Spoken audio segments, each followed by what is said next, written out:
Hola, ¿qué tal? Ahora vamos a ver un poquito el concepto de periodo. Periodo es el tiempo empleado para dar una vuelta. Como es el tiempo, entonces se mide en unidades de tiempo. En el sistema internacional, el periodo se mide en segundos. En el sistema internacional, entonces, se mide en segundos. Sabemos que el símbolo es ese. ¿Cómo se representa la magnitud del periodo? O sea, ¿cuál es el símbolo? En la mayoría de los textos es T mayúscula. Entonces, es el tiempo empleado para dar una vuelta. Cuando yo tengo el periodo, yo ya sé que, por ejemplo, si esta flecha representa el segundero de un reloj, va a comenzar en esta posición y va a girar,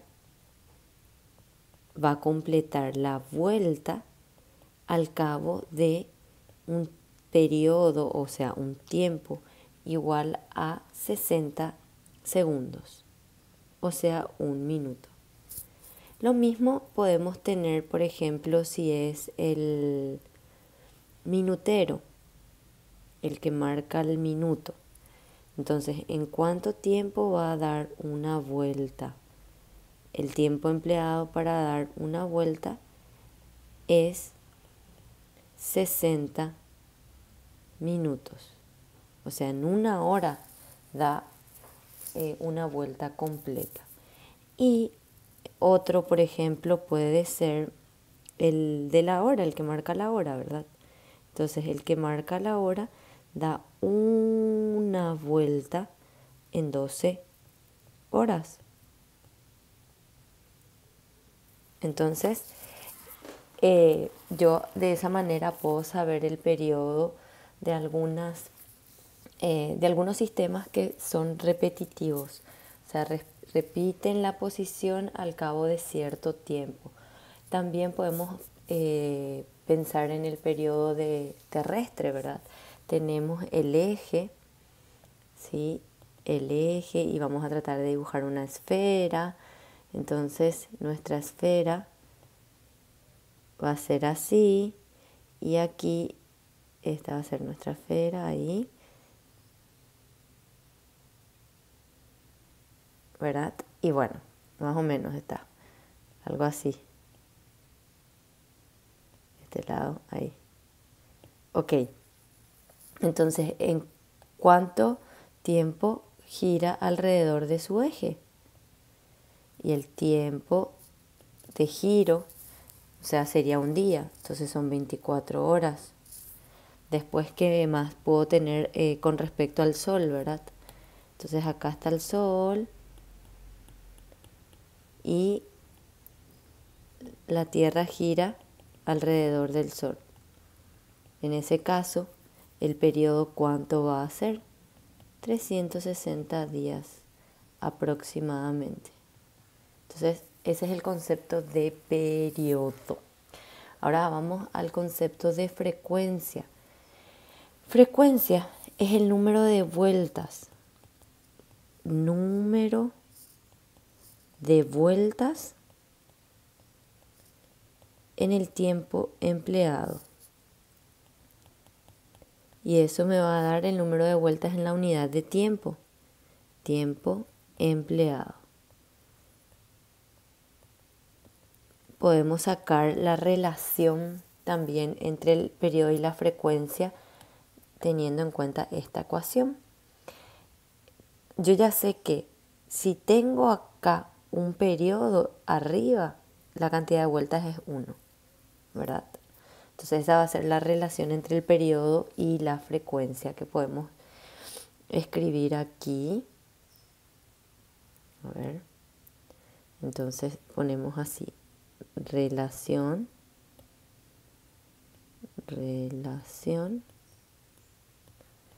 entre la frecuencia y el periodo.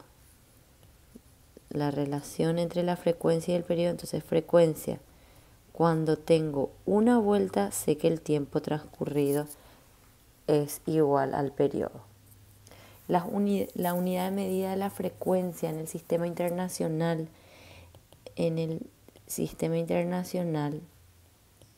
se mide en Hertz. Se escribe Hertz. Otras unidades pueden ser revoluciones por minuto, revoluciones por segundo, ¿sí? Y tenemos que saber que revoluciones por segundo es lo mismo que Hertz, ¿sí? Y revolución por minuto, así. Entonces, esto es lo mismo que RPM, ¿verdad? RPM. Y yo tengo que un minuto es a 60 segundos. Minuto se va con minuto y me queda, esto me queda igual a 1 sobre 60 revoluciones por segundo. Entonces ahí podemos decir, bueno, RPM es igual a 1 sobre 60 RPS, porque esto es lo mismo que tener RPS, que es revoluciones por segundos. Entonces podemos sacar la relación que un RPS es igual a 60 RPM. ¿Sí? Entonces la frecuencia es la inversa del periodo. Vamos a ver el análisis del movimiento uniformemente variado.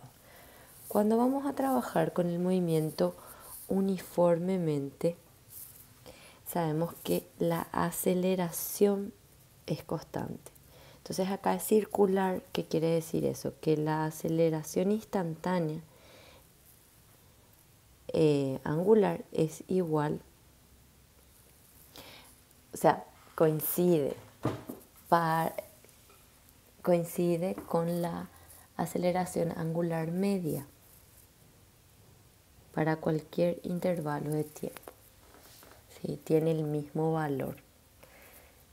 Entonces, esto, para que sea un movimiento circular uniformemente variado, esto tiene que ser diferente de cero.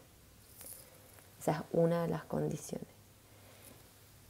Esta condición hace que la velocidad angular varíe uniformemente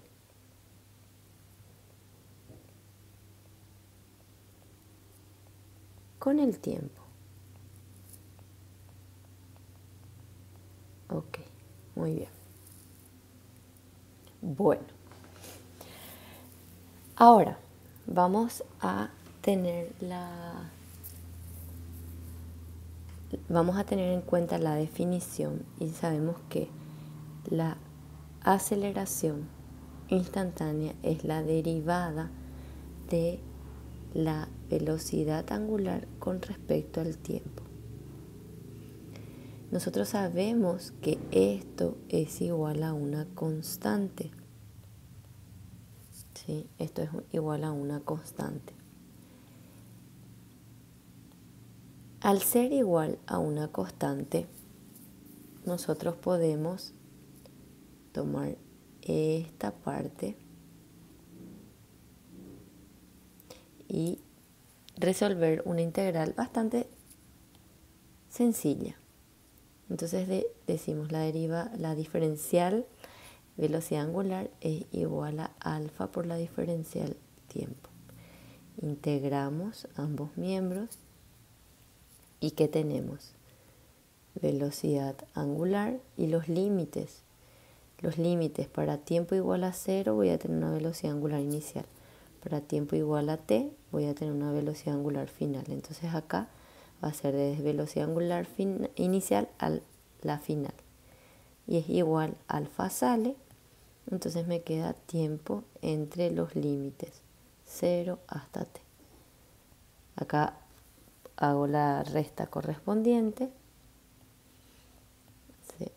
alfa por t. Entonces ahí nos queda que la velocidad angular es igual a una velocidad angular inicial más alfa por t. Esta expresión está acorde a lo que les escribí acá. ¿Sí? Si graficamos eso, ponemos velocidad angular con respecto al tiempo, vamos a tener que la gráfica va a ser una línea recta, oblicua, o sea, no va a ser paralela al eje del tiempo. Entonces podemos tener así una línea recta, ahí, o una así. Esto va a depender del signo que posea la velocidad angular y la aceleración. Lo que podemos afirmar que en este caso la aceleración angular va a tener un valor positivo, entonces va aumentando, suponiendo que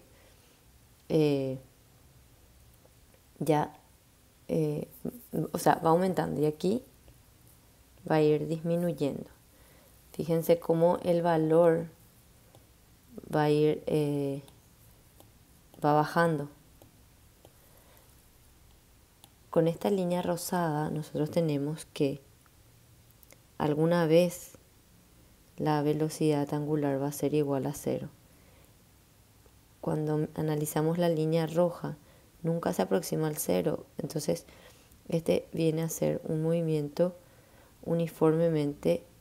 movimiento circular, uniformemente acelerado.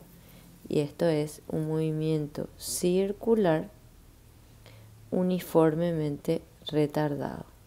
¿Por qué es retardado? Porque disminuye la velocidad angular, pero va a ser retardado solo hasta que alcance un cierto valor de tiempo. No va a ser infinitamente retardado, o sea, hasta que alcance este tiempo nomás.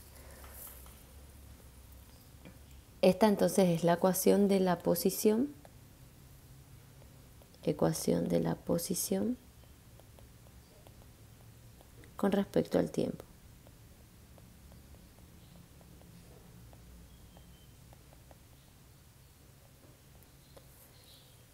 Ahora vamos a dejar a la vista esta ecuación. Vamos a ver la ecuación de la posición con respecto al tiempo.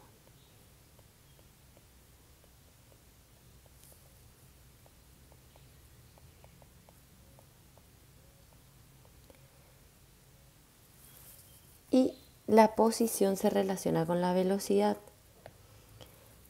que nosotros sabemos que la velocidad angular es la derivada de la posición angular con respecto al tiempo.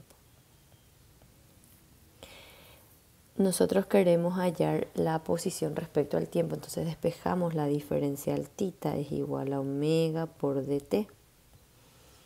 Esta velocidad angular sabemos que no es constante, entonces no podemos resolver así de manera sencilla esta ecuación. Necesitamos dejar en función del tiempo para poder resolver y poder hacer la integración correspondiente. Entonces reemplazamos diferencial θ es igual a omega inicial más alfa t. Y ahí ya tenemos constantes y términos, o sea, el tiempo que es la variable. Y aquí tengo la diferencial tiempo que me va a poder permitir resolver esta integral. Entonces integramos ambos miembros de 0 hasta t, y en 0 va a tener una posición angular inicial y acá va a tener una posición angular final. Entonces posición angular final menos inicial. Y resolvemos la integral. Acá me va a quedar, hacemos la propiedad distributiva, ¿verdad?, de la diferencial tiempo, y después integramos ambos. Entonces acá me queda velocidad angular inicial por t. Y la integral aquí es t más t cuadrado dividido 2, ¿verdad? Eso escribo entonces 1/2 de alfa por t al cuadrado. Tita es igual a tita inicial más omega inicial por t más 1/2 de alfa t cuadrado. Esta es la ecuación de la posición angular con respecto al tiempo. O sea, es tita igual a una función con respecto al tiempo. ¿Sí? Bueno, esto es cuando yo sé que la aceleración es constante. ¿Sí? Cuando yo sé que la aceleración es igual a una constante. Entonces, si esto es constante, yo puedo usar esta ecuación y la siguiente que se les presenta acá. Estas ecuaciones entonces vamos a usar solo cuando la aceleración es constante. Si no es constante, entonces hay que recurrir al cálculo, resolver derivadas e integrales. La gráfica de esta ecuación ustedes también ya conocen porque es similar a la del movimiento lineal uniformemente variado. O sea, va a ser una parábola que dependiendo del signo de la aceleración van a tener si es cóncava hacia arriba o si es cóncava hacia abajo. ¿Sí? Esto es posición con respecto al tiempo. Y hacen el mismo análisis que hacían para el movimiento lineal uniformemente variado. Ok, ahora vamos a sacar vamos a analizar el movimiento uniforme primero. Entonces vamos a ver el movimiento circular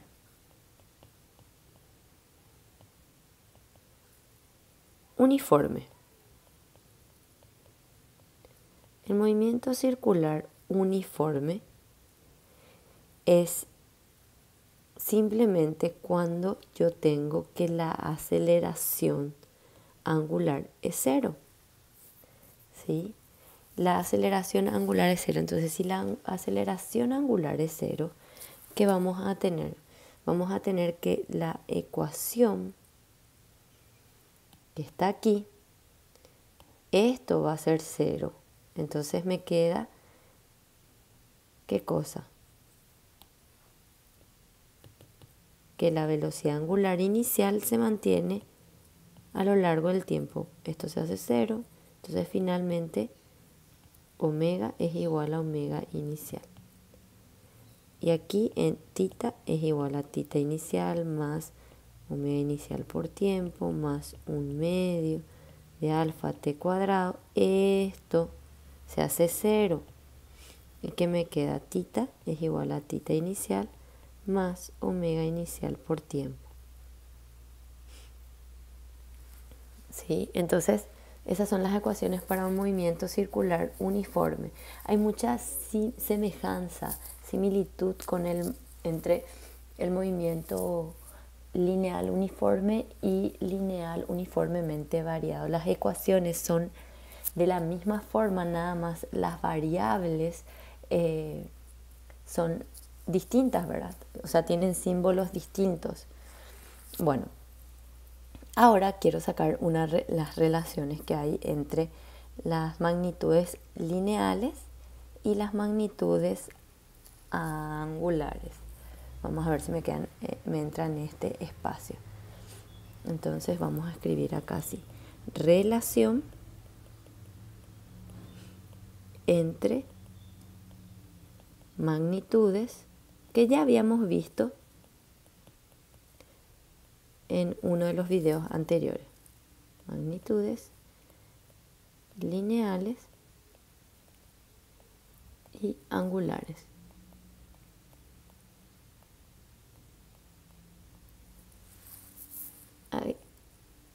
Aquí, por ejemplo, una de las relaciones, por ejemplo, para un movimiento, sobre todo para un movimiento circular uniforme se utiliza mucho.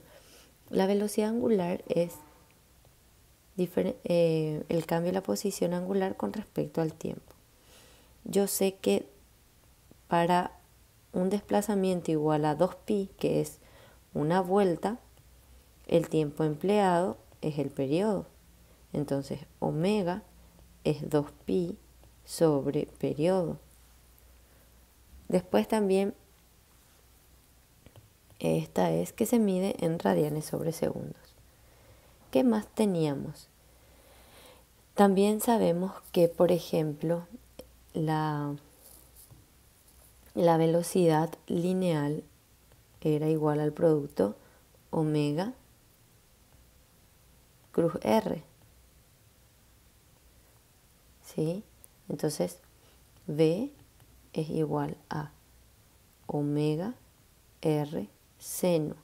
En un movimiento circular, para un movimiento circular uniforme, el ángulo entre omega y r siempre va a ser 90. ¿Sí? Siempre va a ser 90. Entonces esto es 90, lo que me da 1. La velocidad lineal es omega por r. O podemos decir, bueno, omega es v sobre r. Y omega, que es igual, reemplazamos acá, 2pi sobre periodo sobre el radio. Entonces la velocidad lineal también es 2pi sobre periodo por r.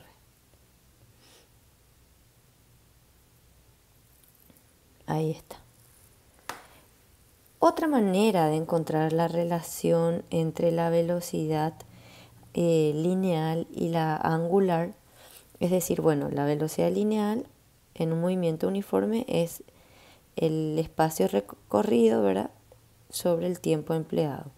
Si es una circunferencia y se desplazó, dio una vuelta completa, el desplazamiento escalar es 2pi por el radio.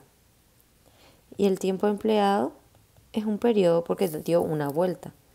Entonces ahí tengo que es 2pi por r sobre t. Fíjense que son iguales estas ecuaciones. Para la aceleración, esto ya va a ser para un movimiento circular uniformemente variado. Nosotros teníamos que la aceleración tangencial es igual a alfa cruz r, que nos va a servir también. Entonces, si nosotros tenemos un movimiento circular uniformemente variado, vamos a tener también que el ángulo phi va a ser de 90. ¿Sí? Porque dijimos que esta aceleración tiene que estar en la dirección de omega. Entonces ahí vamos a tener que la aceleración tangencial en módulo, que es igual al valor absoluto de la aceleración escalar, va a ser alfa por r, el módulo de alfa, el módulo de r por el seno del ángulo entre los vectores. Y esto es igual a 1. Entonces la aceleración tangencial o aceleración escalar, en valor absoluto, es alfa por r.